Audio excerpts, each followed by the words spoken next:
વર્ણવેશરમણીય દર્શનમ મંદહાસરુચિરાનનમ ભુજમ પૂજિતમ સુર નરોત્તમે મુદા ધર્મનંદનમ અહમ વિચિંતયે.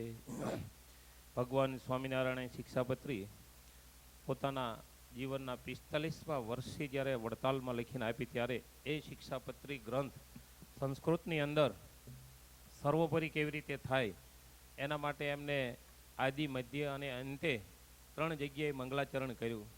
પહેલા શ્લોકમાં વામે એ છે સીધા દાદા, જે ચિંતનાત્મક સ્વરૂપ છે મંગલાચરણ.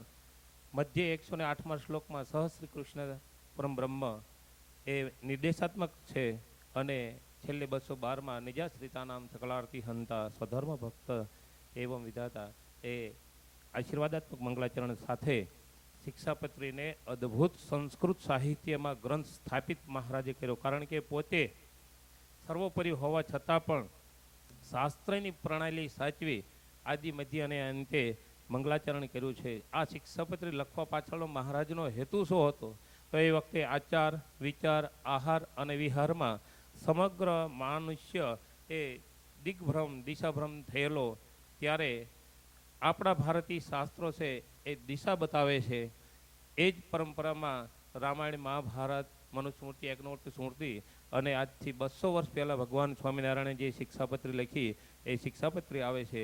એમાં ભગવાન સ્વામિનારાયણનું જીવન કાર્ય છે, ગ્રંથ પરિચય છે. મહારાજે 2 શિક્ષાપત્રી લખેલી એ બંને હસ્તપ્રતો આજે આપણા સંપ્રદાયમાં ઉપલબ્ધ છે. એક વિક્રમ સંવત 1879 વસંત પંચમી લખી હતી 145 શ્લોકની.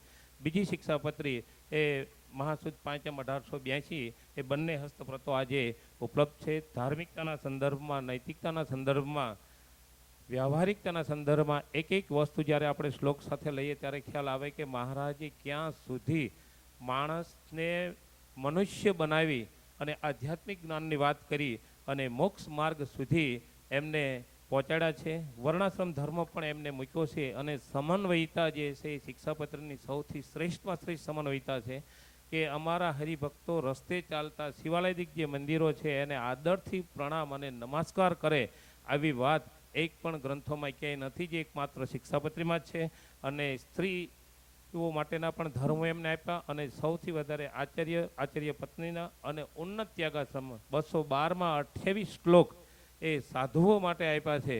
અને એ વખતનું જે આ 28 શ્લોકમાં પ્રતિબિંબ છે ભારતમાં ચાલતા જે બધા અધર્મો પેસી ગયેલા ધર્મમાં એની વાત કરેલી. અને છેલ્લે આ આચાર ગ્રંથ, સદાચાર ગ્રંથ હોય એમાં પણ તત્વજ્ઞાન આપ્યું.